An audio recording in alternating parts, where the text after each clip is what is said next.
Nah, jadi Bapak Ibu, saya sampai kita selamat siang. Selamat siang Bapak Ibu. Bagaimana kabarnya hari ini? Luar biasa sehat, Pak. Oke, luar biasa.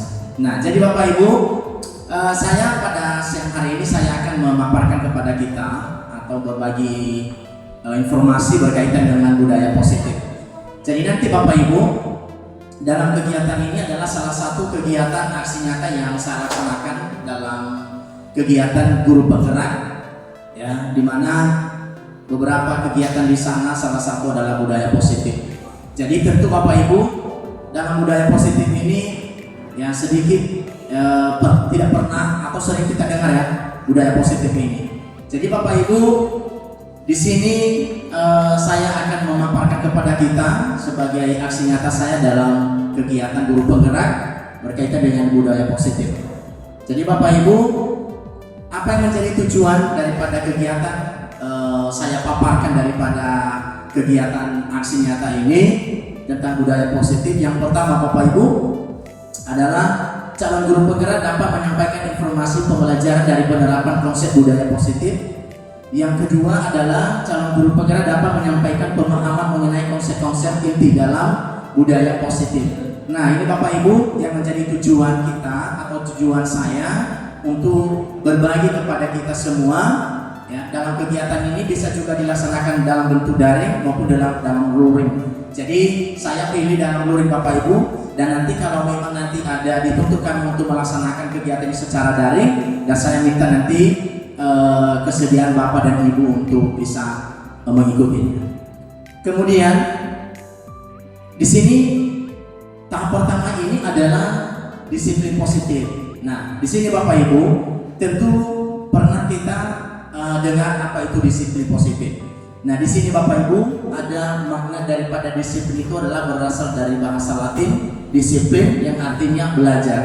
Jadi tentu Bapak Ibu dalam kehidupan kita sehari-hari ya tidak asing lagi kita mendengar daripada disiplin ini. Jadi apa hal-hal yang perlu kita disiplinkan dalam diri kita adalah menuju ke hal yang baik Bapak Ibu. Begitu juga nanti anak-anak kita harus kita disiplinkan mereka dalam belajar, dalam karakter mereka. Jadi itu hal-hal yang perlu kita lakukan Bapak Ibu. Kemudian makna dasar dari kata ini berkonotasi dengan disiplin diri dari murid-murid secara Socrates dan Plato. Kemudian disiplin diri membuat orang menggali potensi menuju sebuah tujuan apa yang dihargai. Nah, ini Bapak Ibu, salah satu disiplin-disiplin ini ketika nanti kita terapkan, maka saling menghargai, sama-sama menghargai, baik dari guru maupun siswa. Jadi ini harus juga kita terapkan Bapak Ibu. Berikutnya, nilai-nilai kebajikan universal. Jadi di dalam budaya positif ini Bapak Ibu ada nilai-nilai kebajikan universal. Jadi di sini artinya adalah nilai-nilai ya kebajikan itu adalah sifat-sifat positif manusia merupakan tujuan mulia yang ingin dicapai setiap individu. Nah, ini arti daripada kebajikan universal Bapak Ibu. Jadi sehingga dari nilai tersebut bersifat universal dan lintas bahasa, suku, bangsa, agama maupun latar belakang. Jadi nanti Bapak Ibu di dalam kegiatan nilai-nilai dari nilai-nilai kebajikan ini adalah di situ muncul sebuah sifat-sifat ya bagaimana nilai-nilai karakter seseorang. Jadi tentu sudah kita laksanakan dan sudah kita tahu bahwa karakter anak kita pada zaman saat ini ya sangat tidak sesuai pada yang tidak sesuai dengan harapan kita bersama. Jadi dengan kita memahami bagaimana budaya positif ini nanti Bapak Ibu dapat kita laksanakan di lingkungan sekolah kita. Berikutnya Bapak Ibu, nilai-nilai kebajikan ini di sini ada diartikan dalam William Glasser pada teori kontrol. Setiap perilaku atau perbuatan memiliki suatu tujuan. Jadi itu arti daripada nilai-nilai kebajikan ini menurut William.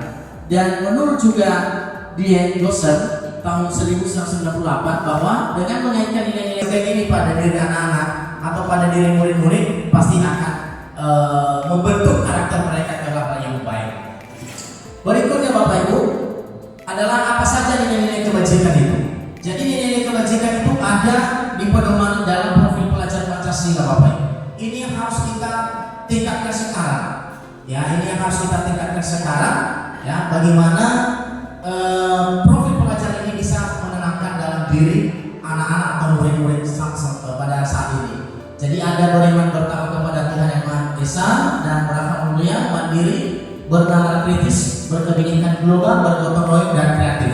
Jadi enam dimensi Bapak Ibu harus kita tanamkan dalam diri anak-anak kita, dan inilah nanti mungkin bagaimana cara kita harus kita implementasikan, harus kita tingkatkan dalam diri anak-anak kita.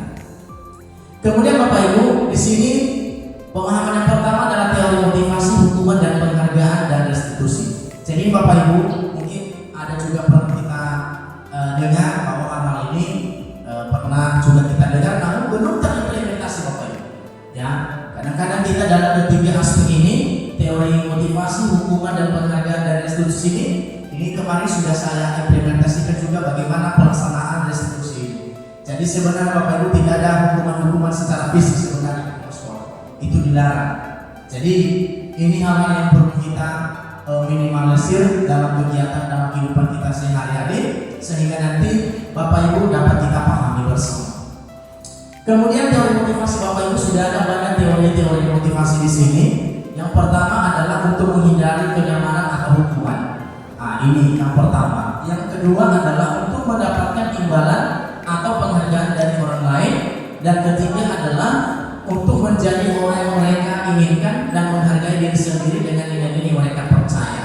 Nah, ini adalah Bapak Ibu tiga teori motivasi ini yang harus kita tanamkan dan harus Bapak Ibu pahami. Ya, harus Bapak Ibu mengerti. Ya, ini Bapak Ibu saya akan share nanti sama kita materi ini ya, supaya kita pahami seperti apa teori-teori motivasi. Ya, kadang-kadang itu motivasi Bapak Ibu kita berikan penghargaan kepada anak-anak kita, ya bisa juga termotivasi mereka. Ya, bisa juga kita memberikan pujian, itu juga adalah sebuah motivasi. Jadi ini hal-hal yang perlu kita bedakan Bapak Ibu dalam teori motivasi. Kemudian hukuman dan pelanggaran. Jadi hukuman dan pelanggaran ini Bapak Ibu, nah ini ada juga hukuman dan ada pelanggaran. Jadi kadang-kadang sekarang kita hukum siswa itu ada beberapa yang harus kita lakukan. Bisa hukuman secara fisik, bisa juga hukuman secara konsekuensi. Nah, di sini Bapak Ibu, yang pertama dulu adalah dihukum oleh penghargaan. Yang pertama artinya adalah bahwa penghargaan berlaku sama dengan hukuman, dalam arti meminta atau membujuk seseorang melakukan sesuatu untuk memenuhi suatu tujuan tertentu dari orang yang meminta atau membujuk. Nah, jadi Bapak Ibu, ketika kita anak-anak kita ini ada sebuah kasus, maka yang kita lakukan adalah apa? Kita hukum. Jadi berarti dalam dihukum ini adalah bukan dalam arti kita berikan tindakan fisik. Jadi bagaimana cara kita membangun hal-hal yang positif di dalam diri anak-anak. Jadi itulah tujuan daripada atau yang dimaksud dengan hukuman dihukum oleh penghargaan. Nah, di sini Bapak Ibu, ya kita lanjut. Nah, ini Bapak Ibu, hukuman dan pelanggaran. Yang pertama adalah dipengaruhi jangka pendek dan jangka panjang. Nah, ini Bapak Ibu. Jadi kadang-kadang hukuman ini bisa juga terlalu panjang kita kadang-kadang penanaman hukuman di dalam diri anak-anak kita ini kan kadang-kadang terpendam dengan hukuman yang kita lakukan. Jadi ini artinya ini, ya ini harus kita pahami bersama nanti. Kemudian dihukum oleh penghargaan. Nah, dihukum oleh penghargaan ini Bapak Ibu, di sini suatu penghargaan atau suatu benda atau peristiwa yang diinginkan. Jadi kadang-kadang kita ini, ya dalam penghargaan ini yang merasa apa sekali kita sebenarnya. Ya kadang-kadang terlalu mewah sekali. Tetapi dalam hal ini kedua penghargaan ini Bapak Ibu, jadi harus kita sesuaikan, ya untuk mendorong motivasi anak-anak ini tadi. Nah, ini untuk memotivasi anak-anak terkait dengan apa yang harus kita berikan kepada mereka. Nah, ini maksud daripada dihukum oleh penghargaan. Kemudian Bapak Ibu, penghargaan merusak hubungan. Nah, kadang-kadang juga ini, ya penghargaan merusak hubungan. Jadi apa artinya Bapak Ibu? Di sini ada beberapa poin. Ketika seseorang diberi penghargaan atau dipuji di depan orang banyak, maka yang lain merasa iri dan sebagian dari mereka dan akan tidak menyukai orang yang memberikan penghargaan tersebut. Kadang-kadang juga ketika salah satu seorang siswa kita berikan penghargaan kepada mereka, jadi kadang-kadang orang lain iri, ya itu juga terjadi kadang-kadang. Sama pun juga ketika diberikan penghargaan kadang-kadang juga merasa kecil hati kita.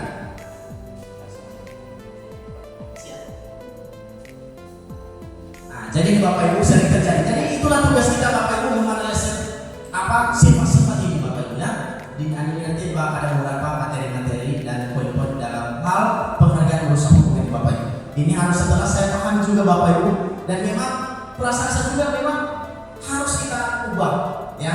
Kebiasaan-kebiasaan ini harus kita ubah. Ya, ini bagaimana kita budayakan positif ini di lingkungan kita. Kemudian penghargaan pengurangan ketepatan. Nah, ini Bapak Ibu ada beberapa kasus. Ini Bapak Ibu nanti materinya akan saya sampaikan kepada kita biar kita baca bersama ya terkait dengan penghargaan di hukuman oleh penghargaan. Kemudian penghargaan menurunkan kualitas. Nah, kadang-kadang juga di Bapak Ibu ini ya penghargaan menurunkan kualitas. Kadang-kadang kita ini ya ketika nanti kita ini sering juga dalam evaluasi ini. Contohnya ini Bapak Ibu ya.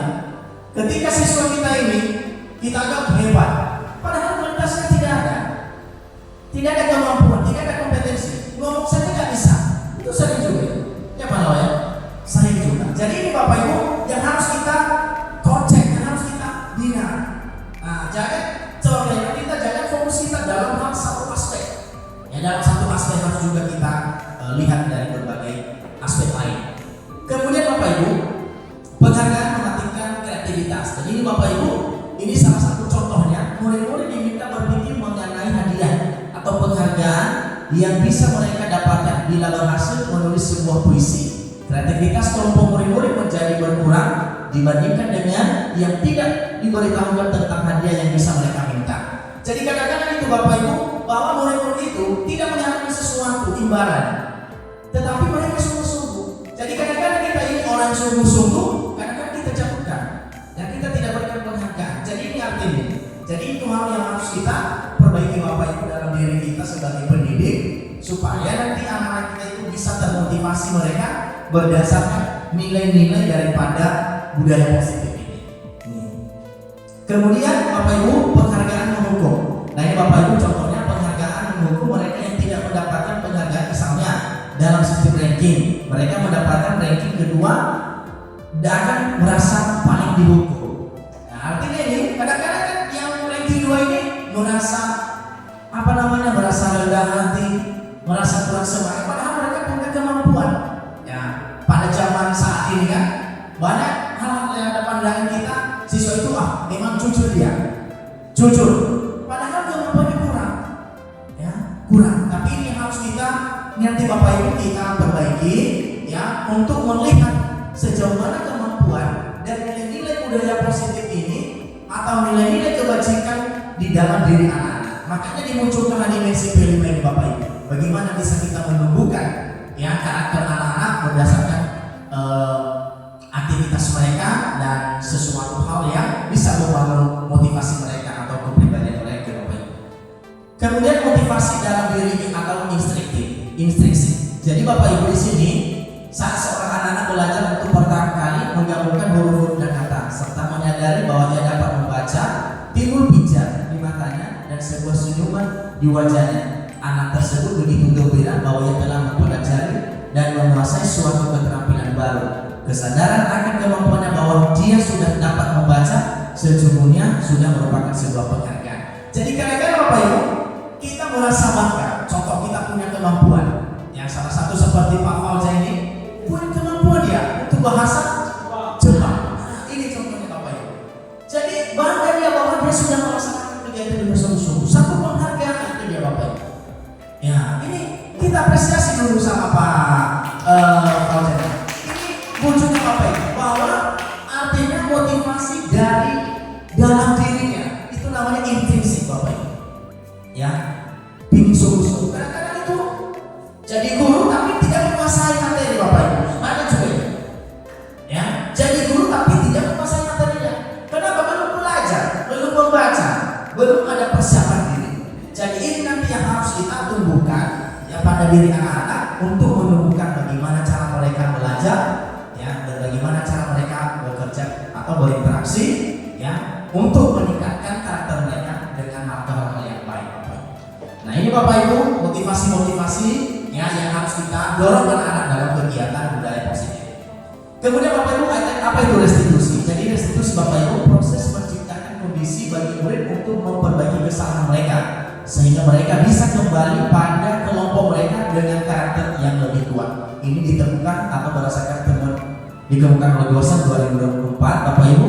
Jadi di sini Bapak Ibu ada hal-hal yang perlu kita tanamkan dalam diri anak-anak ini. Ya, bagaimana kita membangunkan semangat mereka? Ya, ini Bapak Ibu. Jadi di dalam restitusi ini Bapak Ibu, di sini ada 3 ya, ada beberapa item ya Bapak Ibu. Restitusi bukan untuk menebus kesalahan, namun untuk belajar dari kesalahan. Ini Bapak Ibu.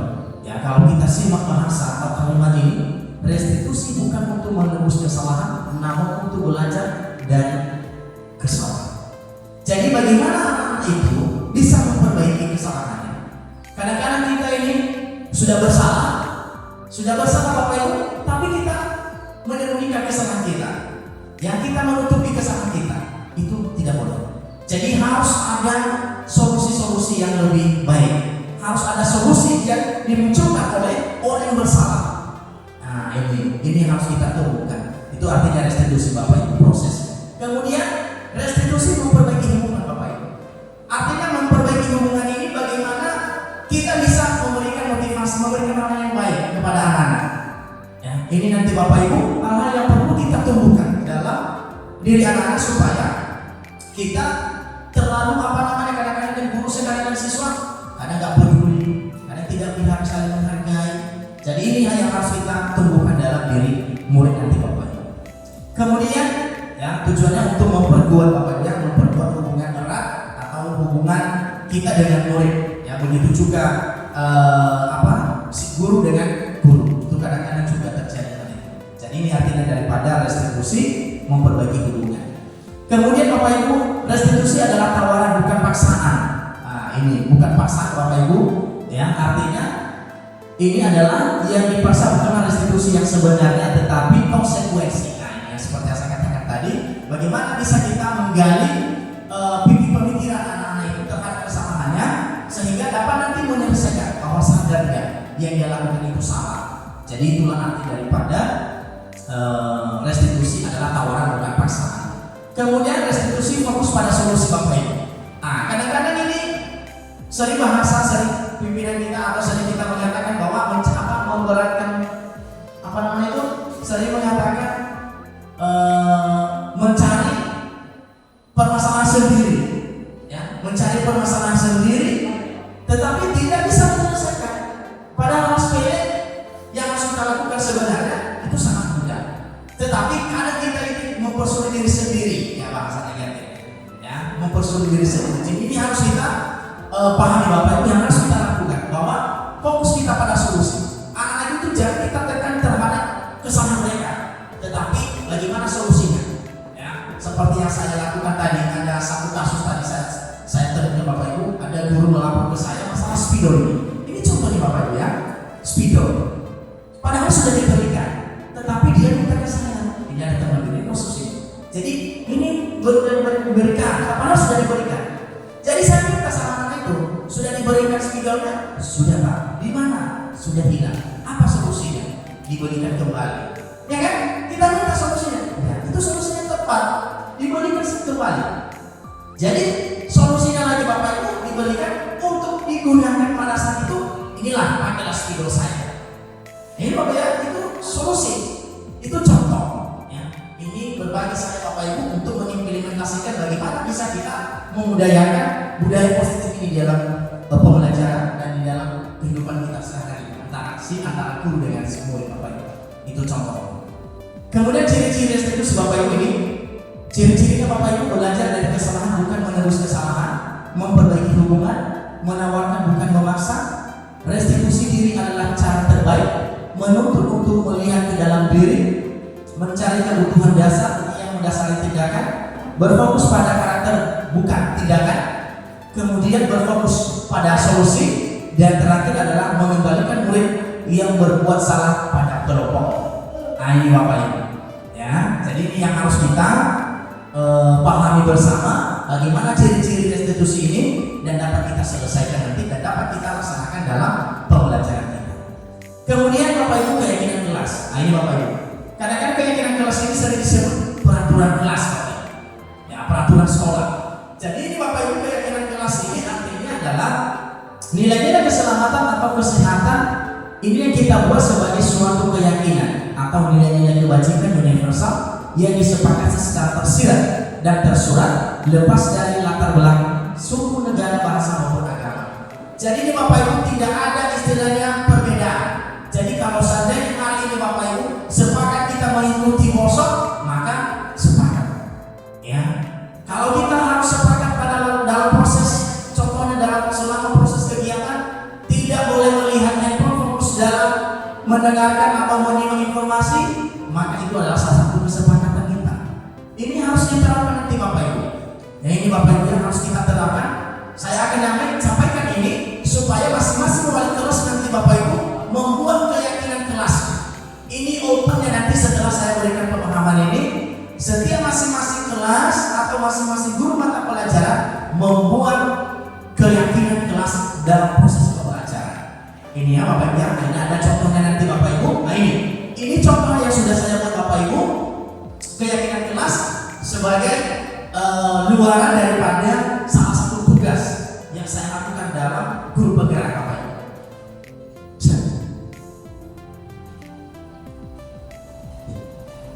Jadi Bapak Ibu, ini keyakinan kelas contoh-contohnya ini Bapak Ibu. Contoh kehadiran. Apa yang harus dia lakukan dalam kehadiran itu? Nah, datang di kelas tanpa tepat waktu ya, tepat waktu dan diharapkan izin jika ada terlambat masuk ke kelas atau tidak masuk ke sekolah. Nah, ini salah satu yang harus kita tanamkan dalam rencana ini. Kadang-kadang mondar mandir, permisi sebentar, permisi sebentar, permisi sebentar. Jadi ini nanti Bapak Ibu yang harus dibuat ya kesepakatannya, ya atau dibuat kesepakatan kelas atau pembelajaran sebelum dilaksanakan. Ya itu yang harus kita lakukan. Kemudian Bapak Ibu, kebersihan dan kerapian. Ini contoh-contoh Bapak Ibu ya. Ini contoh menjaga kebersihan dan kerapian meja masing-masing serta menjaga kebersihan lingkungan kelas. Jadi Bapak Ibu, ini salah satu contoh-contoh keyakinan kelas dan ada hal yang lain Bapak Ibu yang membuat kesepakatan atau keyakinan kelas itu sehingga murid-murid itu sadar terhadap kesalahan yang dibuat. Nah ini Bapak Ibu yang harus kita tumbuhkan dan ada beberapa hal yang lain Bapak Ibu. Kemudian kebutuhan dasar manusia Bapak Ibu. Ada 5 kebutuhan dasar manusia Bapak Ibu. Yang pertama adalah bertahan hidup. Ini Bapak Ibu ya. Ini kurasa saya juga belum pernah mendengarkan bahwa 5 ada kebutuhan dasar manusia. Tapi setelah saya pelajari banyak materi tentang di guru penggerak Bapak Ibu, ya sedikit adalah pengalaman-pengalaman ya sehingga nanti saya bisa berbagi dengan teman-teman atau Bapak Ibu. Nah di sini Bapak Ibu ada yang pertama adalah bertahan hidup. Yang kedua adalah kasih sayang dan rasa diterima. Kemudian ada kebebasan. Ketiga ada kesenangan dan ada permasalahan. Nah, mari Bapak Ibu kita simak apa arti daripada 5 kebutuhan dasar ini. Nah, di sini ada Bapak Ibu bahwa kebutuhan bertahan hidup adalah kebutuhan yang bersifat psikologis untuk bertahan hidup, misalnya kesehatan, rumah dan makanan. Nah, ini Bapak Ibu. Kalau memang artinya kalau nggak makan kita siang ini pasti nggak bertahan hidup kita sore ini Bapak Ibu. Walaupun yang kita undang ini ada 60 orang. Tapi nggak apa-apa lah, yang penting siapa yang sungguh-sungguh nanti melaksanakan mengikuti kegiatan ini nanti akan mendapatkan ilmu yang lebih baik. Itu nanti Bapak Ibu contoh-contoh kebutuhan bertahan hidup. Yang berikutnya adalah kasih sayang, kebutuhan untuk disayangi dan diterima, meliputi kebutuhan akan hubungan dan koneksi sosial, kebutuhan untuk memberikan dan menerima kasih sayang, dan kebutuhan untuk merasa menjadi bagian dari suatu kelompok dan rasa diterima. Nah ini kadang-kadang Bapak Ibu ya, ibarat anak-anak kita ini kadang-kadang merasa kasihan juga kita ya, merasa kasihan. Begitu juga kita terhadap anak-anak kita, terhadap saudara, begitu juga terhadap rekan. Jadi harus kita anggap itu bahwa yang terhadap sesama kita ini harus kita berikan rasa kasih sayang. Supaya apa Bapak Ibu? Supaya sama-sama kita menikmati hidup dunia ini seperti apa. Jadi begitu juga anak-anak ini ya, makanya dilarang tadi dihukum secara fisik anak itu. Harus kita ada rasa menyayangi lah ya, rasa cinta terhadap anak-anak itu. Itu Bapak Ibu yang kedua. Yang ketiga adalah kebutuhan ini berhubungan dengan kekuatan untuk mencapai sesuatu, menjadi kompeten, menjadi tampil, kemudian diakui atas prestasi dan keterampilan dengan memiliki rasa harga diri. Nah ini Bapak Ibu kebutuhan berhubungan dengan kekuatan. Jadi terkait dengan ini tadi Bapak Ibu kebebasan, ya, terkait dengan kebebasan. Nah ini artinya Bapak Ibu, ini berkaitan dengan kompeten yang dimiliki oleh seseorang. Contoh-contohnya Bapak Ibu, ketika kita sudah memiliki kompetensi, ya, kadang-kadang itu sudah tahu ya kan, sudah tahu apa yang disampaikan, yang kita sampaikan di dalam proses pembelajaran. Contoh, ya, apapun sudah paham ya. Tapi seakan-akan bebas ya dari materi dari pembelajaran itu. Nah, bebas ya. Jadi ini nanti Pak, ini yang harus kita pahami bersama, ya, membedakan yang kebutuhan dasar manusia itu. Yang berikutnya adalah kebutuhan untuk bebas, ya. Nah, untuk bebas Bapak Ibu adalah kebutuhan akan kemandirian, otonomi, memiliki pilihan dan mampu mengendalikan arah hidup seseorang. Nah, ini Bapak Ibu yang perlu kita pahami juga ini. Harus kita, guru juga harus memahami kebutuhan bagian kebebasan ini. Ya, kadang-kadang yang anak atau murid itu bebas saja karena gangguan jenuh dia dalam melaksanakan kegiatan, mengikuti pembelajaran. Jadi harus juga kita paham, harus juga kita lihat, kita juga berikan kebebasan juga kepada anak. Ya, seperti itu Bapak Ibu. Kemudian kebutuhan akan kesenangan. Nah, ada artinya adalah kebutuhan untuk mencari kesenangan, bermain dan tertawa. Nah, ini Bapak Ibu ya. Dalam pembelajaran juga pasti harus ada itu sering kita katakan humor ya Bapak Ibu ya. Nah, humor harus juga kita berikan itu. Supaya apa? Supaya semangat. Seperti Pak Chandra pada siang hari ini, ya walaupun tadi kurang semangat, tapi sekarang semangat luar biasa. Ya, semangat luar biasa. Itu Bapak Ibu, 5 kebutuhan dasar manusia ini harus kita sama-sama pahami. Kemudian 5 posisi kontrol Bapak Ibu. Nah ini sebagai guru ada 5 posisi kontrolnya. Bapak Ibu ya, ada 5 posisi kontrol. Saya belum pernah ada yang Bapak Ibu yang sudah pernah mendengarkan ini. Ada nggak? Belum pernah Bapak Ibu, belum pernah kita dengar. Tetapi ini ada 5 posisi guru sebagai kontrol Bapak Ibu. Yang pertama adalah penghukum. Ya, penghukum pasti Bapak Ibu sering menghukum ini, menghukum siswa. Apa contohnya Pak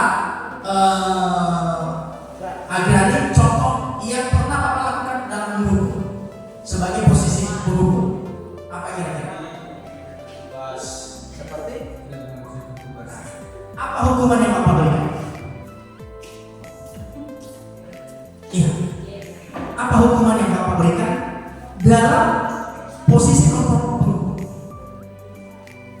Jujur saja Pak.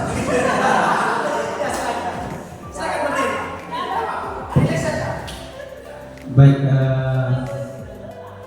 sesuai dengan yang saya lakukan, ya, seperti yang main fisik, maksudnya menghukum dengan memukul tangan, setidaknya dia dikasih berdiri, ya, sampai ia akan mengeluh bahwa saya akan berusaha sekali lagi bila ada tugas. Nah seperti itu Pak. Ya. Ada lagi Bapak Ibu yang sudah ya saya.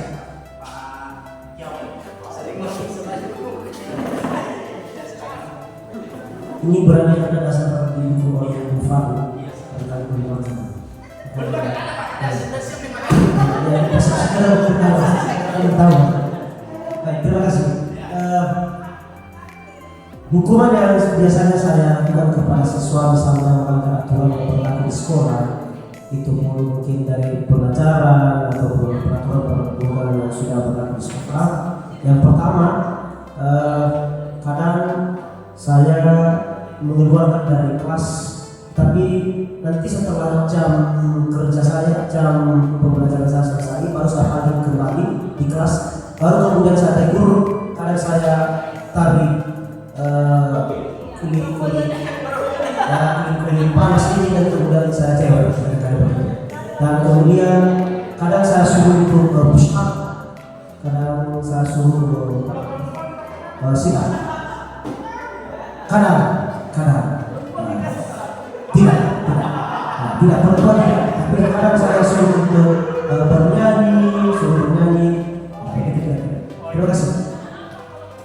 Oke, ada lagi Bapak Ibu, siapa yang sudah pernah memberikan penghukum sebagai penghukum bagi siswa? Ya, silakan Pak Naya.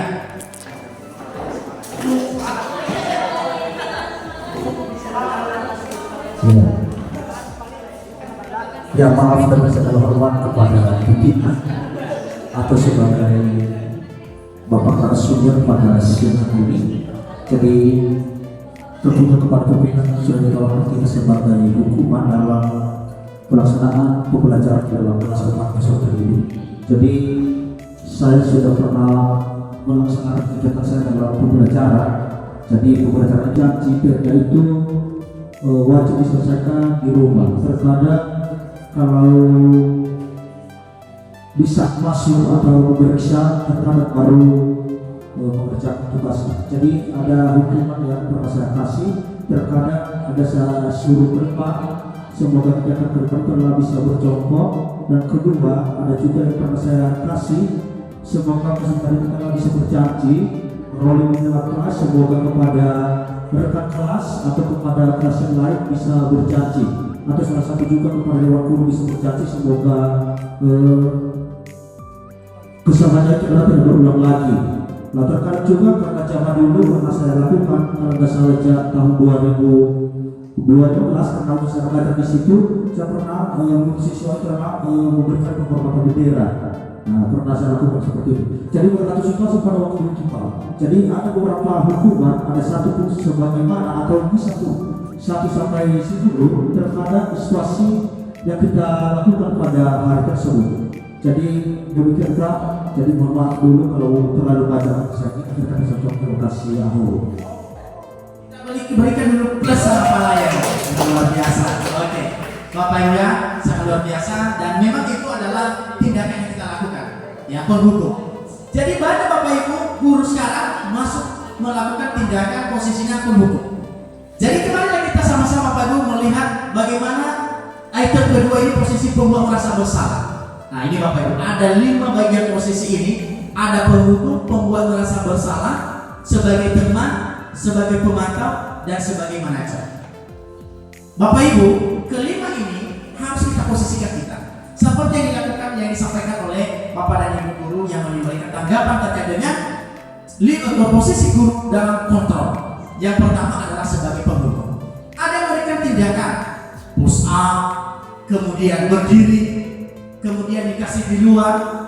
Nah ini Bapak Ibu, di dalam kegiatan dalam tindakan penghukum itu ada yang disebut dengan sebagai hukuman, ada juga yang disebut dengan konsekuensi.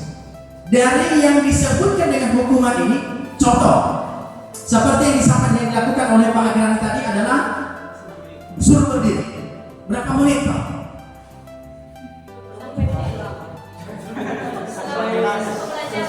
Selama berapa? Berapa menit? Seperti belajar berat 15 menit, 20 menit. Ya 15 menit, 10 menit ya kan? Nah selama proses pembelajaran. Nah menurut Bapak, apakah itu hukuman atau konsekuensi?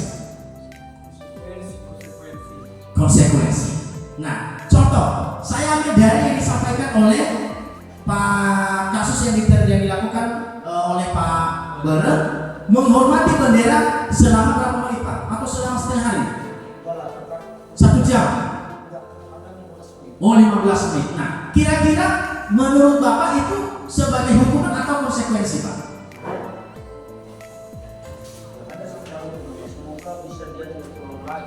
Iya. Nah jadi artinya apa? Bahwa yang kita lakukan itu adalah bagaimana memperbaiki dan mengetahui kesalahan anak. Yang gitu ya. Jadi guru atau anak itu mempertanggungjawabkan kesalahannya. Itulah tugas kita. Bagaimana anak itu tahu kesalahannya dan mempertanggungjawabkan kesalahannya. Jadi dari tindakan-tindakan kita ini Bapak Ibu, yang kita lakukan ada hukuman, ada konsekuensi. Jadi seperti yang kita dilakukan oleh Pak Agrani itu adalah berupa konsekuensi. Kita di situ adalah sebagai penghukum, tetapi sifatnya konsekuensi. Seperti yang dilakukan oleh Pak menghormati bendera. Nah itu adalah sebagai penghukum, berarti termasuk adalah hukuman yang dilakukan terhadap peserta didik. Jadi di mana sebagai guru harus tahu, harus membedakan dan harus kita sesuaikan terkait dengan kesalahan yang dialami oleh murid. Nah, di sini Bapak Ibu ada kelima. Di mana posisi kita sekarang? Bapak Ibu, di mana posisi kita sekarang? Dari kelima posisi kontrol ini sebagai guru. Ayo, apakah sebagai penghukum kah? Sebagai pembuat merasa bersalah? Apakah sebagai teman? Apakah sebagai pemantau? Atau sebagai apa? Manajer? Ayo Bapak Ibu, di mana posisi ibu masing-masing? Dua, membuat merasa bersalah. Nah, oke. Pak Chandra menyatakan dia bagian nomor 2, pembuat merasa bersalah. Yang lain Bapak Ibu, ayo.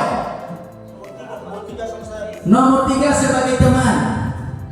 Semuanya Pak, menurut saya semuanya. Semuanya menurut Ibu Siska. Kalau semuanya tepuk tangan dulu buat kita. Oke, mana yang paling baik Bapak Ibu? Ayo, nomor 3 sebagai teman. Guru pada posisi ini tidak akan menyakiti murid, namun akan tetap berupaya mengontrol murid melalui persuasi. Sport atau posisi teman pada guru bisa negatif atau positif. Bisa negatif itu juga bisa negatif. Nomor 4 sebagai pemantau. Contoh Bapak Ibu ya. Sambil contoh ini. Dari tadi, saya ambil contoh Bapak Ibu pemantau ya. Dari tadi Pak Chandra saya lihat Bapak ini tidak sungguh-sungguh mengikuti kegiatan workshop. Itu pemantau. Saya pantau benar, jelas Bapak ini. Ya kan? Itu jelas Bapak.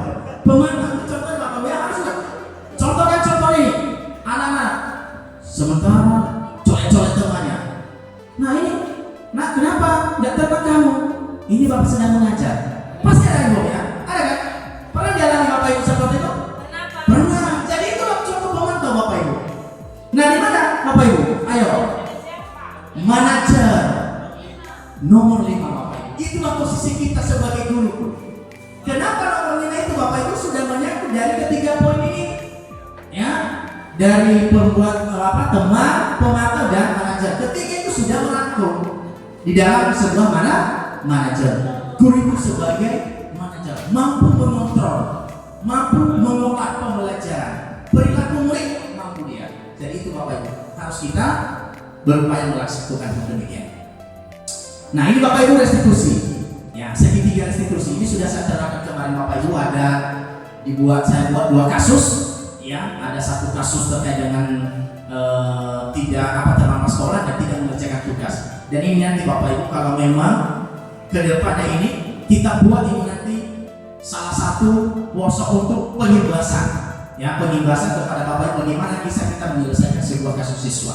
Nah ini Bapak Ibu ada 3, menstabilkan identitas, menanyakan keyakinan, dan validasi tindakan yang salah. Nah ini Bapak Ibu mari kita simak apa penjelasannya. Ini Bapak Ibu yang pertama menstabilkan identitas. Artinya Bapak Ibu, bagian dasar dari segitiga bertujuan untuk mengubah identitas anak dari orang yang gagal karena melakukan kesalahan menjadi orang yang sukses. Nah ini, kadang-kadang kan kita menanyakan kepada murid itu, apa permasalahanmu? Contoh, ada apa permasalahanmu dengan Pak Agrani, Pak Chandra? Apa permasalahan itu? Coba ceritakan. Itulah contoh daripada menstabilkan identitas Bapak Ibu. Kita gali informasi. Nah, kemudian Bapak Ibu itu contohnya ya. Nah, kemudian validasi tindakan yang salah. Bapak Ibu, setiap tindakan dilakukan dengan satu tujuan yaitu memenuhi kebutuhan dasar. Kalau kita memahami kebutuhan dasar apa yang mendasari sebuah tindakan, kita akan bisa menemukan cara-cara yang paling efektif untuk memenuhi kebutuhan tersebut. Nah, kelima kebutuhan tadi Bapak Ibu harus kesana juga kita. Apakah dia bersifat karena mau bebas dia? Apakah karena dia mau menguasai dunia ini? Seperti apa? Jadi harus juga kita mampu mengolah itu Bapak Ibu. Bagaimana kita melakukan tindakan validasi, ya validasi tindakan yang salah Bapak Ibu. Ketika kita menanyakan kepada murid kita begini. Nah, saya contohnya tadi, ya sama Pak Chandra dengan Pak Agrani. Menurut kamu yang kamu buat itu apakah salah atau benar? Itu kita tanya. Yang kamu lakukan itu Pak Chandra sama Pak Agrani benar atau salah? Oh salah Pak. Kenapa bisa ada perasaan melakukan hal demikian? Nah itu pertanyaan yang harus kita berikan, menggali potensial itu untuk bisa mempertanggungjawabkan kesalahannya Bapak Ibu. Nah, ini contoh-contoh. Kemudian Bapak Ibu, kita juga mengatakan demikian, tidak masalah Pak, bisa kamu lakukan, mungkin karena senang dia mencolek Bapak tadi, nggak masalah, boleh. Tetapi bukan dalam posisi di situ kamu melakukannya, tapi di lain, di tempat-tempat yang lain baru bisa melakukan hal demikian. Boleh. Tetapi bagaimana kamu bisa memperbaiki kesalahan tersebut? Nah, ini nanti Bapak Ibu langsung dianggap menanyakan keyakinan. Nah, bagaimana bisa dia melakukan atau mencari solusi terhadap tindakan yang salah? Nah, menanyakan keyakinan. Apa contohnya?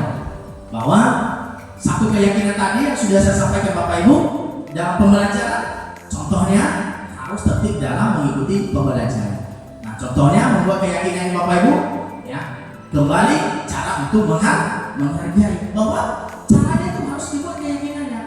Dalam kehidupan ini harus sama-sama menghargai, harus sama-sama peduli. Itu dari Bapak Ibu tadi nilai-nilai kebajikan. Ya, nilai-nilai kebajikan itu yang harus kita terapkan untuk memperbaiki dan menunjang terhadap menanyakan keyakinan terhadap murid berkaitan dengan kesalahan yang dialami. Nah, ini Bapak Ibu terkait dengan segitiga restitusi, mudah-mudahan nanti bisa terimplementasi bagi Bapak Ibu. Kemudian menstabilkan identitas ini sudah ini Bapak Ibu sudah saya jelaskan tadi. Validasi utuhan juga, ini juga Bapak Ibu. Kemudian menanyakan keyakinan, ini contoh-contohnya.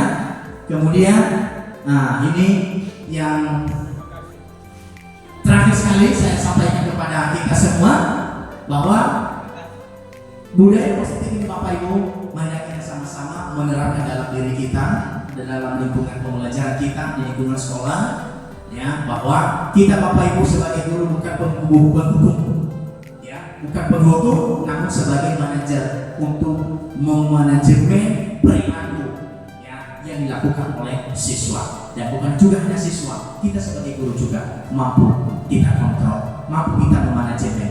Jadi mudah-mudahan Bapak Ibu materi yang saya sampaikan hari ini, ya, walaupun sedikit Bapak Ibu jenuh untuk mendengarkan materi dari saya, dan ini sangat bermanfaat Bapak Ibu. Kalau memang saya tidak membagikan sama Ibu, seakan-akan saya begitu hanya saya yang tahu, tetapi dengan berbagi Bapak Ibu itu sangat indah. Ya, sering ada bahasa Pak Jawa Palaya, ya, berbagi itu adalah indah, ya Bapak Ibu. Ya, jadi saya berbagi, mudah-mudahan apa yang saya sampaikan, apa yang saya bagikan kepada kita menjadi nanti sebagai wujud daripada kompetensi kita untuk menjadi guru yang lebih hebat dan lebih unggul. Jadi itu saja Bapak Ibu hal-hal yang perlu saya sampaikan, dan nanti Bapak Ibu kita akan lanjutkan dalam kegiatan ini. Mudah-mudahan mari kita sama-sama mengikuti kegiatan kita pada sore hari ini. Jadi itu saja Bapak Ibu, marilah kita tepuk tangan dan berikan kita semangat pada sore hari ini. Berikan kepada saya, walaupun sebenarnya tadi saya tidak mengikuti semaksimal mungkin, kebetulan tadi saya lagi mengikuti webinar dari Pembantik Pak. Jadi izin tadi ada juga pembelajaran Pembantik, karena untuk tahun ini kan sudah mengikuti level kedua. Jadi tadi ada juga sedikit kami tangkap dari beberapa penjelasan dari narasumber. Mungkin pertama tadi ada dari Pak Desmond Laya terkait dengan budaya positif, ya. Jadi untuk budaya positif sebenarnya itu sangat penting untuk kita terapkan dalam termasuk kita sebagai guru. Kenapa?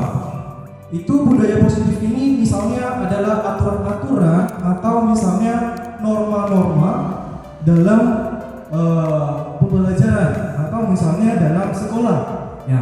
Jadi dalam sekolah itu apa yang kita terapkan budaya positifnya? Misalnya saling berkolaborasi, ya, terhadap sesama guru.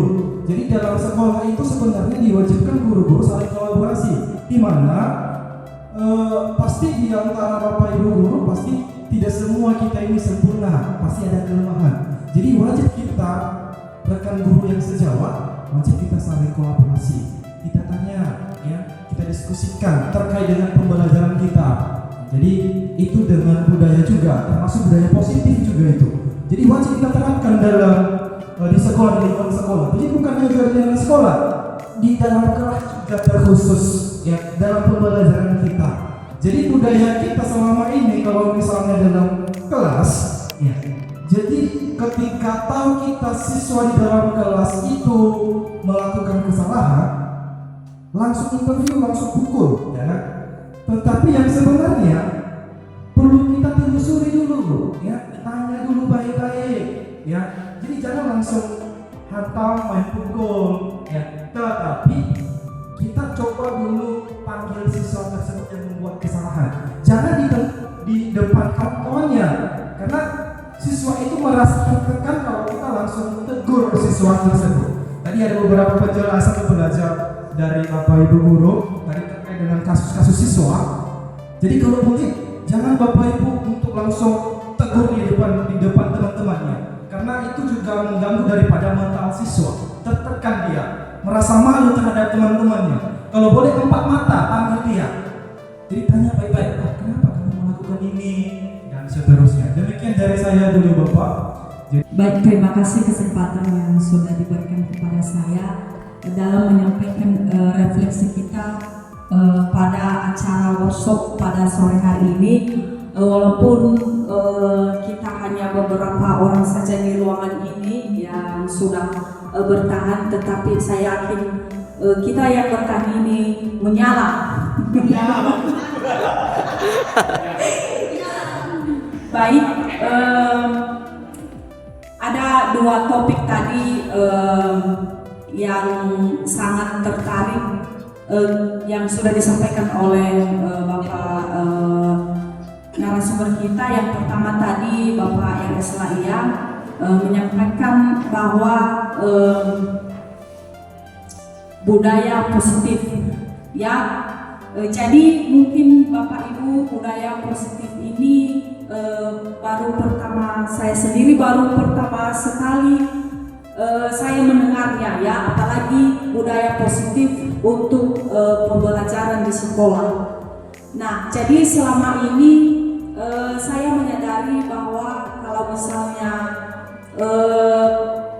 ada seorang siswa yang rajin, yang setiap hari mengerjakan tugas, pasti saya apresiasi.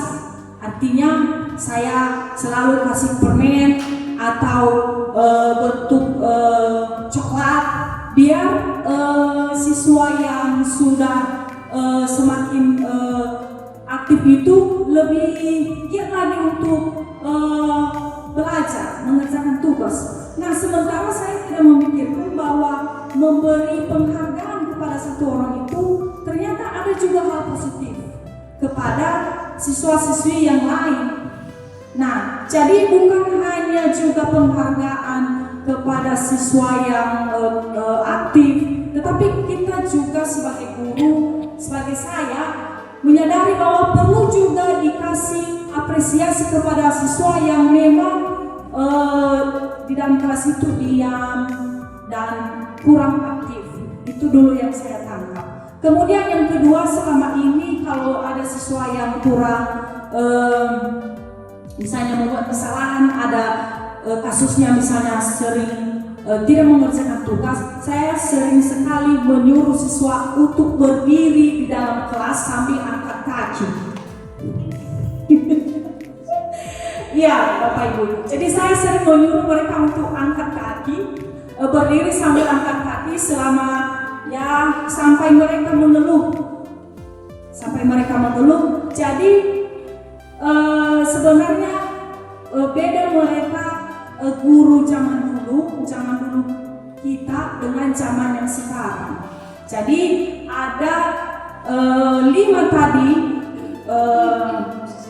ya prosesi kontrol, jadi posisi kontrol. Nah, jadi yang paling cocok untuk kita gunakan adalah manajer, ya. Jadi di situ sudah mencantum semua, memantau, mengontrol, sebagai teman juga. Jadi itu yang sangat saya tertarik dalam pembelajaran sore hari ini. Ya, itu saja yang bisa saya sampaikan pada kesempatan ini. Terima kasih. Yahoo. Terima kasih buat Ibu Halawat, tepuk tangan bagi kita semua Bapak Ibu yang sangat luar biasa sudah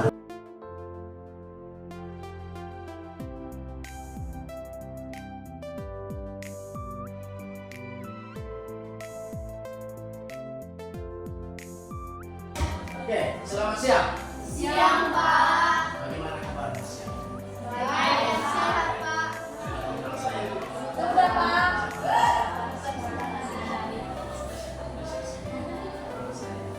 Nah, jadi pada siang hari ini Bapak akan menerapkan salah satu kegiatan yang saya ikuti dalam guru penggerak adalah tentang budaya positif. Jadi saya memaparkan kepada anak-anak tadi bagaimana penerapan budaya positif itu di sekolah.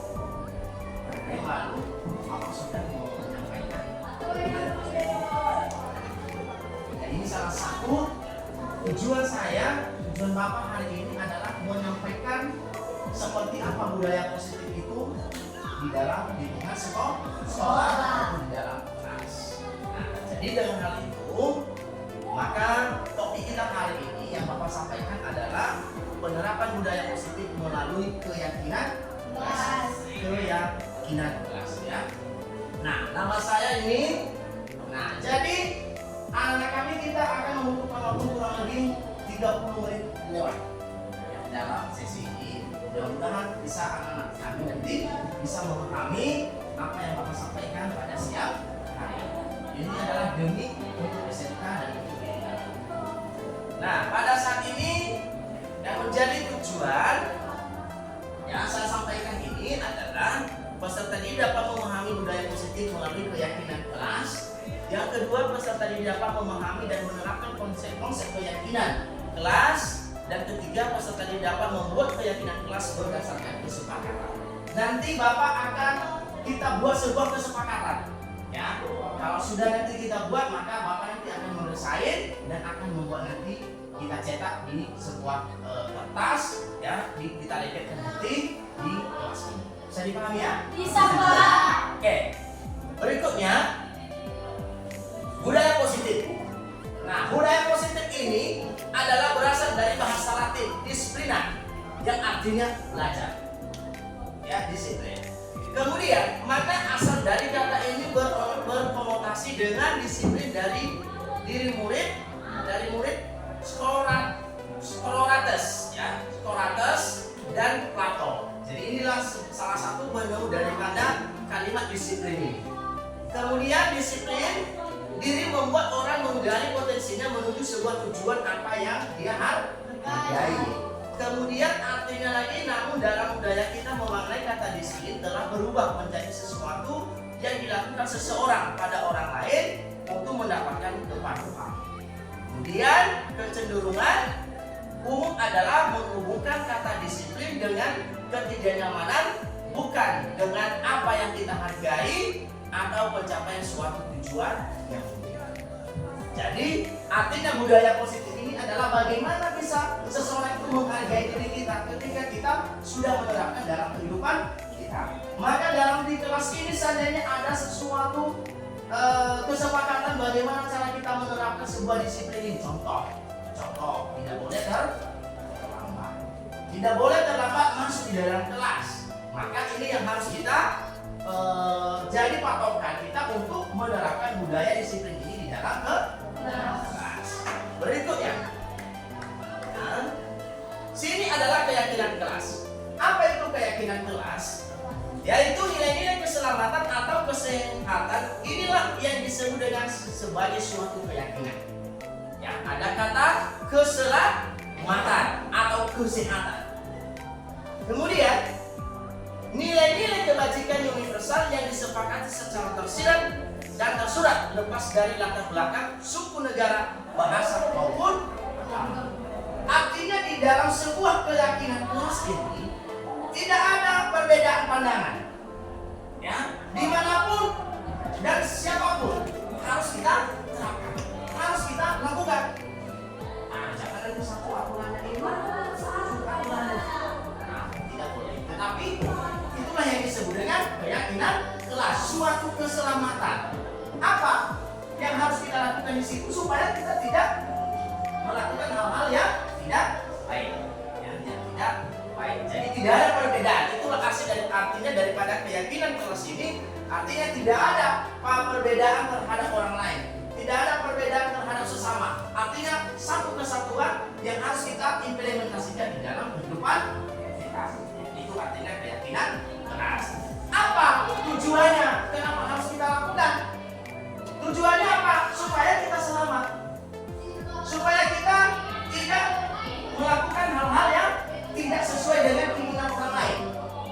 Benar ya? Nah, itu contoh-contohnya. Nah, sehingga melalui keyakinan kelas ini, anak-anak siswa harus paham apa yang harus menjadi aturan-aturan, apa yang harus dilakukan, disepakati di dalam kelas ini. Ini nanti yang menjadi acuan kita untuk kita terapkan supaya kita bebas dari hal-hal yang buruk, ya, hal-hal yang buruk di dalam kelas selama proses pembelajaran. Berikutnya, ya, yaitu adalah pertanyaan. Nah, pertanyaan. Di sini ada 3 pertanyaan. Siapa yang bisa membacakan? Yo, ini siapa namanya? Ya, Trisna. Silakan bacakan Trisna. Apa pertanyaan yang pertama ini? Mengapa kita memiliki peraturan tentang penggunaan helm pada saat mengendarai kendaraan roda 2 atau motor? Oke, siapa yang bisa menanyakan? Apa jawabannya? Silakan. Tentunya menggunakan helm saat mengendarai motor itu untuk mengatasi kewaspadaan sistem mengendarai atau agar kita selamat Dari kecelakaan. Ada lagi? Yang bisa menanggapi? Mantap sekali jawabannya. Ada lagi? Tidak ada. Oke. Yang kedua. Siapa yang bisa membacakan yang kedua? Silakan. Mengapa kita memiliki peraturan tentang penggunaan masker dan mencuci tangan pada saat Oke, siapa yang bisa menanggapi? Ayo. Ini harus orang-orang yang bisa menanggapi. Oke, jangan lagi kamu terus, yang lain. Kasih kesempatan sama yang lain. Ayo. Nah, dari sebelah kanan saya.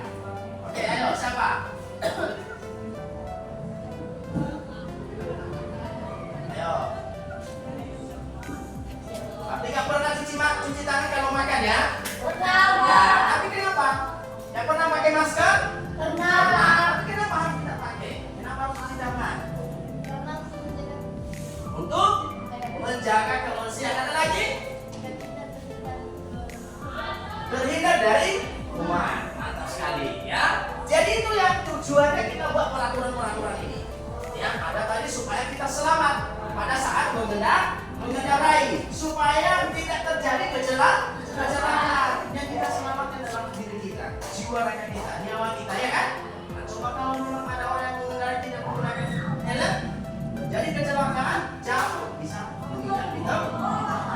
Begitu juga yang kedua, kita menjaga kesehatan. Itu tadi yang saya katakan. Yang pertama orang sampaikan adalah membuat sebuah keyakinan itu adalah berdasarkan sebuah menjaga keselamatan kita.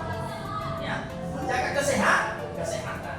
Yang ketiga, siapa yang bisa? Ya, silakan. Mengapa kita memiliki peraturan tentang menjaga kebersihan? Oke, siapa yang bisa menanggapi? Ayo. Siapa yang bisa menanggapi hal ini? Mengapa kita memiliki peraturan tentang menjaga kebersihan? Pernah ada saat bersihkan rumah? Pernah. Kenapa rumah kita harus kita bersihkan? Karena kita selalu nyaman. Agar menjadi nyaman. Oke, mantap. Agar terhindar dari penyakit. Agar terhindar dari penyakit. Luar biasa. Apa lagi? Supaya nyaman dengan lingkungan yang kita. Supaya nyaman. Apa lagi? Banyak sekali. Nyaman, aman, menyenangkan, ya kan? Ya kan, benar ya?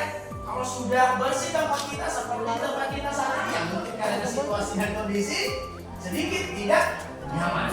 Jadi tindakan kita di situ adalah bagaimana bisa kita membuat sebuah peraturan di dalam kelas ini supaya kebersihan ini tentang menggunakan masker, menggunakan helm harus kita patuhi sesuai dengan aturan yang sudah berlaku, yang sudah kita tetapkan di dalam kehidupan kita sehari-hari di dalam kesehatan. Maka dengan itu, ya nanti kita akan mencoba membuat satu keyakinan kelas di kelas ini. Ya, satu keyakinan kelas yang harus kita buat. Jadi dari pertanyaan ini sangat luar biasa, ya untuk bisa menanggapi tentang buat kita. Seterusnya,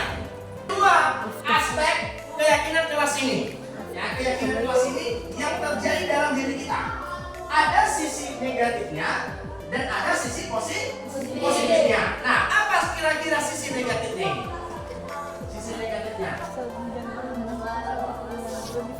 Nah, jangan berlari di atau koridor. Sama artinya ya, sama artinya jangan lari. Koridor artinya bahasa yang lain. Dan sedangkan kalimat positifnya apa?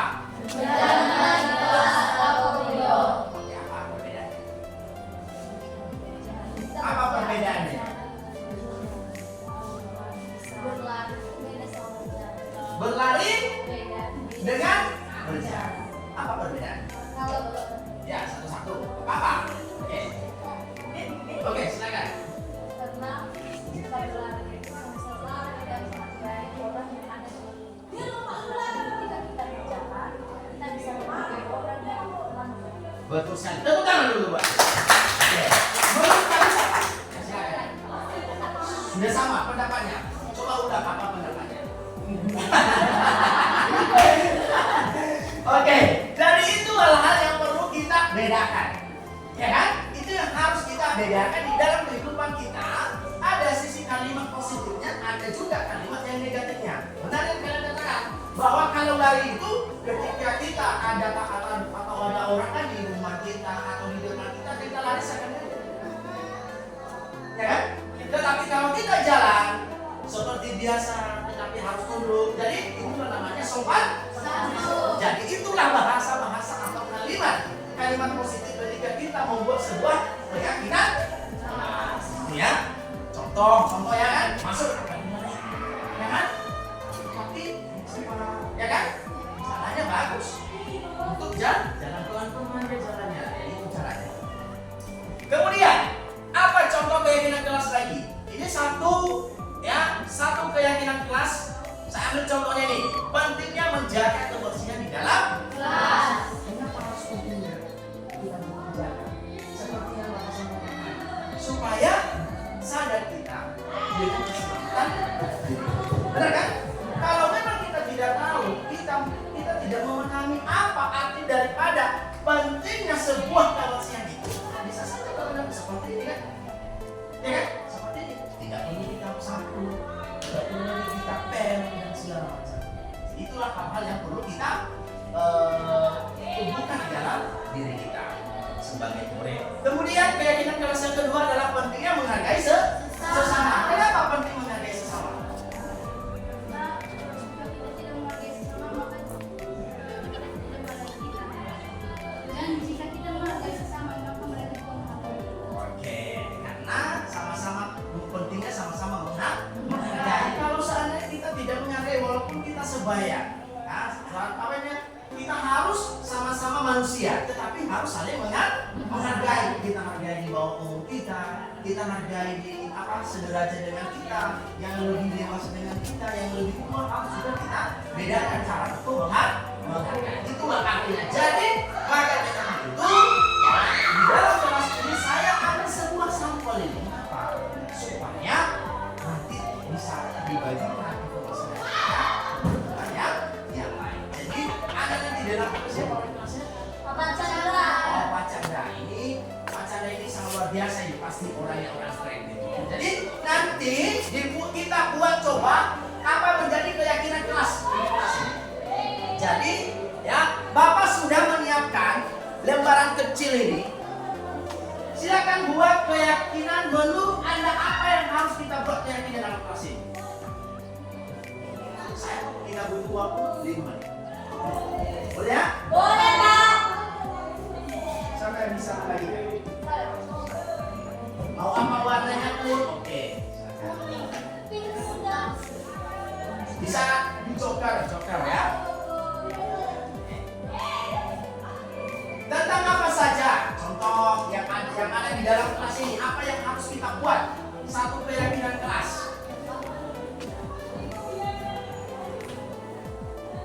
Satu lembar itu bisa satu. Besar-besarkan tulisannya.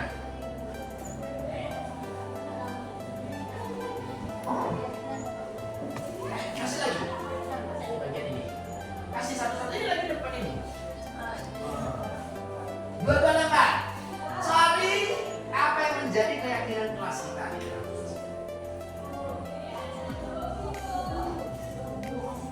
Nanti kalau sudah siap, Anda tempel di samping ini sama saya. Anda tempel di samping ini. Saya tempelkan apa yang menjadi keyakinan kelas.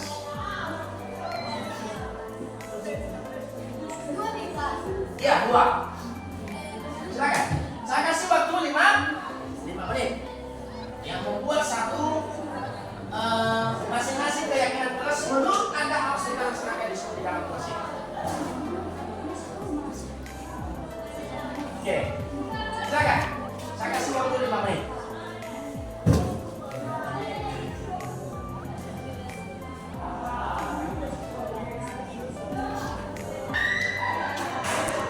Tadi sudah Bapak sampaikan. Silakan. Apa kira-kira yang menjadi keyakinan kelas Anda? Apa kira-kira yang menjadi keyakinan kelas Anda?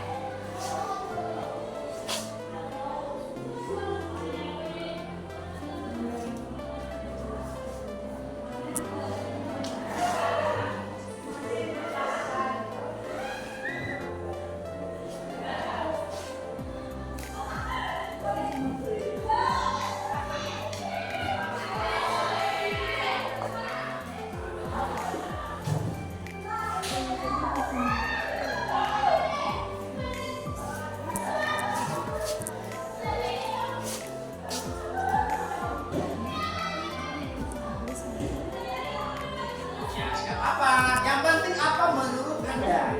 Ya, yang menjadi keyakinan kita di dalam masing-masing.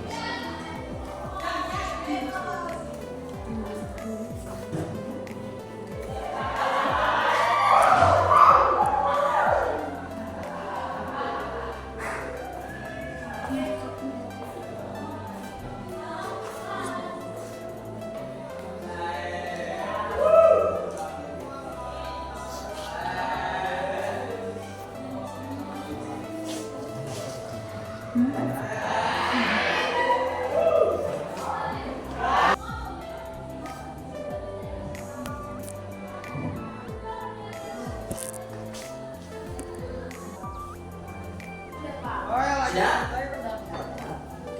Baik, sekarang tempelkan di sini. Yang kuning, tulis namanya di bawah. Tulis namanya di bawah. Tulis namanya di bawah.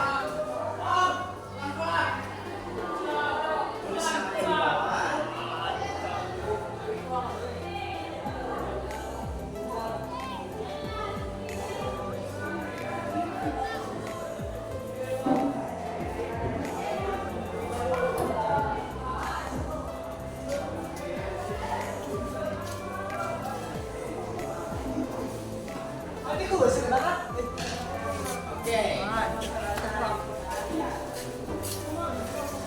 Yang kuning di sini, sebelah sini, yang warna apa ini? Orange.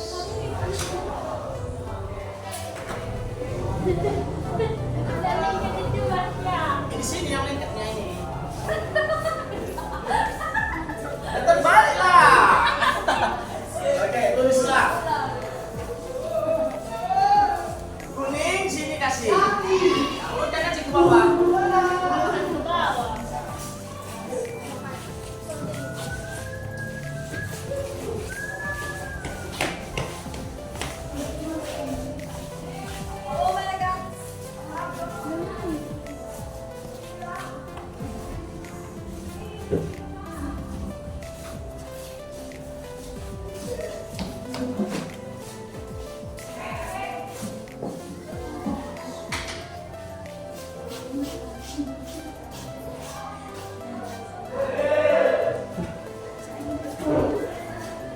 Boleh juga di samping, nggak boleh di sini. Wah, boleh.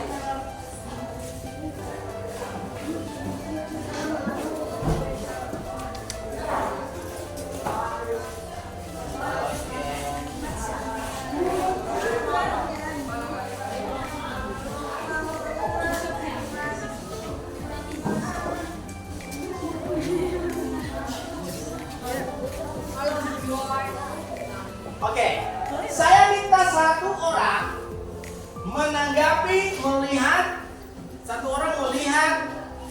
kesepakatan temannya yang lain dan memberikan komentar.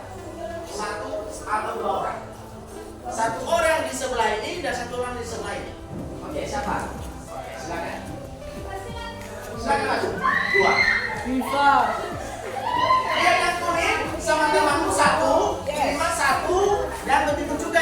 nyari satu. Cari satu kesepakatan apa artinya. Berikan komentar nanti.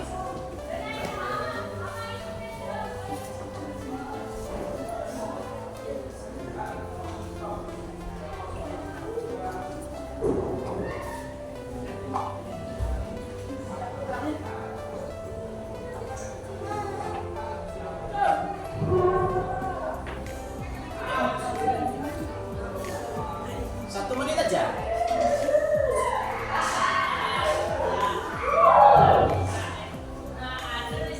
Sudah? Oke. Sudah. Ke belakang.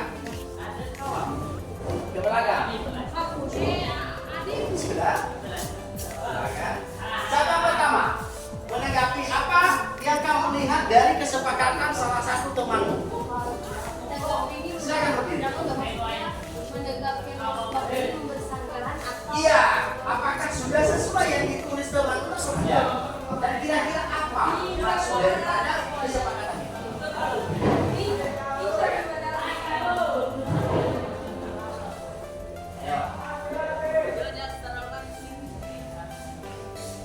Apa siapa yang duluan? Apa yang kamu lihat tadi? Salah satu aja, salah satu. Dari keyakinan kelas yang sudah dibuat oleh temanmu, apa komentar? Yang sudah dibuat itu tentang apa yang dia buat? Ya, apa yang sudah dibuatnya itu? Kan pasti sudah kamu baca tentang apa? Berikan tanggapan yang positif. Silakan. Yang baca tadi yang apa? Ya. Ya. Jelaskan. Iya. Ya apa artinya? Kenapa harus dia buat itu? Apakah sesuai dengan kesepakatan yang sudah kalian buat itu atau tidak? Contoh ini, kamu sudah melihat tadi bagaimana kalimatnya? Menghargai. Nah, apakah penting juga menghargai itu di dalam kelas ini? Akunya apa? Kan itu. Tadi aku membaca menghargai Ya. pentingnya menghargai di dalam kelas. Ya. Terus sih kalau dulu mengajar itu banyak sesuatu menghargai. Contohnya dalam kelas. Karena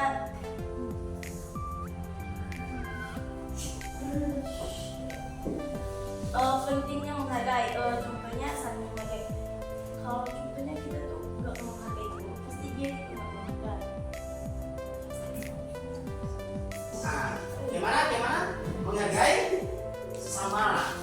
Nanti kalau kita tidak menghargai, berarti itu salah satu kita buat keyakinan kita, ya kan?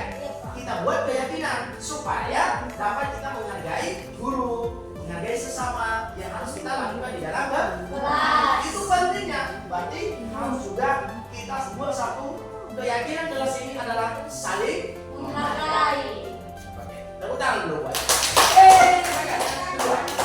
Apa tanggapanmu tadi? Apa salah satu keyakinan kelas yang sudah kamu pantau yang dibuat oleh temanmu?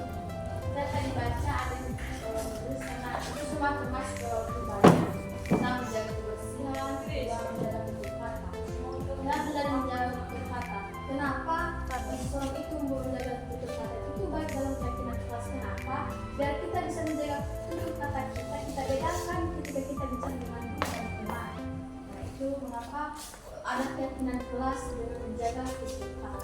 Begitu juga dengan menjaga kebersihan kelas. Kenapa kita harus menjaga kebersihan kelas? Karena ketika kita belajar di penuhi sampah nyaman nggak? Enggak kan? Jadi pentingnya kita menerapkan menjaga kebersihan kelas. Oke, tepuk tangan dulu buat kita. Nah, jadi dari keyakinan yang sudah Anda buat ini, kita sepakat di hari ini. Yang beberapa keyakinan kelas yang harus kita implementasikan di kelas ini akan nanti Bapak buat dalam sebuah desain dan ini nanti akan kita tempelkan di sini ya. Mudah-mudahan apa yang sudah Anda buat ini tidak Anda lakukan ke hal-hal yang negatif, menjadi hal-hal positif sesuai dengan topik kita adalah budaya positif. Jadi Bapak, ya dari keyakinan ini jangan hanya kita tulis, jangan hanya kita mengungkapkan, tetapi mampu kita untuk mengimplementasikan dalam kehidupan kita sehari-hari dan menjadi juga anak-anak yang teladan, yang menjadi contoh bagi teman-teman yang lain. Refleksi, bagaimana kegiatan perasaan Anda selama melakukan kegiatan? Ya, silakan. Jadi kesimpulan kita ambil dari pelajaran kita hari ini yaitu bagaimana cara kita menerapkan keyakinan kelas kita untuk menjadikan kelas kita menjadi lebih baik dan memiliki potensi dan kualitas yang tinggi. Jadi buat teman-teman semua, kita sudah membuat nanti keyakinan kelas, kiranya kita bisa menerapkannya dengan baik dan positif dan tidak membanyak hal negatif. Jadi itu saja yang bisa kita kesimpulan pada hari ini. Terima kasih ya, Hop. Oke, satu lagi, siapa? Ayo. Ayo, ini siapa ini? Ayo, silakan. Silakan, apa perasaanmu seperti apa? Singkat aja, nggak apa-apa. Baik, kesimpulannya pada hari ini bahwa kita tahu bagaimana caranya menghargai teman dan caranya membersihkan kelas. Tepuk tangan dulu, Pak. Berdoa. Siapa yang bisa memimpin? Siapa yang bisa memimpin dalam doa? Ayo, atau saya Pak Hojo? Iya. Bapak Hojo? Nah, oke lah, siapa yang suruh? Ya, silakan.